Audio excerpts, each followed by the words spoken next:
Good morning, Michelle Saxman here, and ready to share with you some time with Jesus Calling by Sarah Young on May the 7th. The big takeaway on this one is trusting, really and truly trusting in the midst of adversity. And I can only say from personal experience, many of you know that I am the survivor of a traumatic brain injury, which occurred 4 years ago. And in March, it was 3 years ago that I had brain surgery from the condition of hydrocephalus as a result of the car accident. So too much fluid on the brain.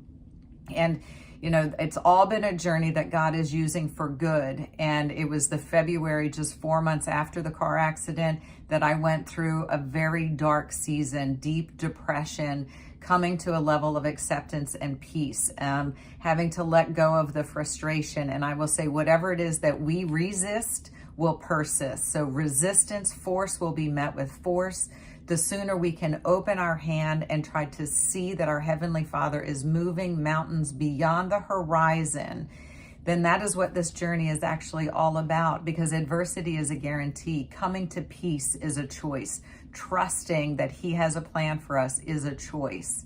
And then it was another season when I was lining up for the brain surgery and working with a brain surgeon and saying I wasn't sure if God wanted me in that state of recovery. Maybe He wanted me where I was prior to the surgery, which I'll just say, when you have hydrocephalus, it really affects your memory and emotions and fatigue. And anyway, the surgeon was like, you know what, Michelle, I'm going to light a candle and pray for you. So God continued to surround me with people to help me walk through that season. And I can only say, the sooner we come to peace, we can feel the presence. Then we have that clarity. But as long as we're caught up in all this trying to understand and make sense and all this hustle and bustle and resisting and why me, whatever it is, y'all, those are all walls. Where we see our wounds is where we throw up our walls. And the sooner we can tear down those walls of Jericho, the healing can begin. Remember, it's not asking us to rehash the circumstance, but it is asking us to embrace what hurts so the healing can begin.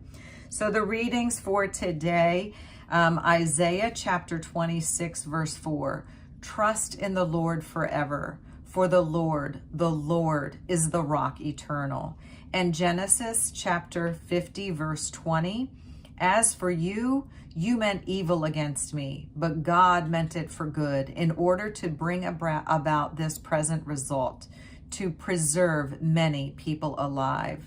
And Psalm chapter 23, verse 4, even though I walk through the valley of the shadow of death, I will fear no evil. For you are with me, your rod and your staff, they comfort me.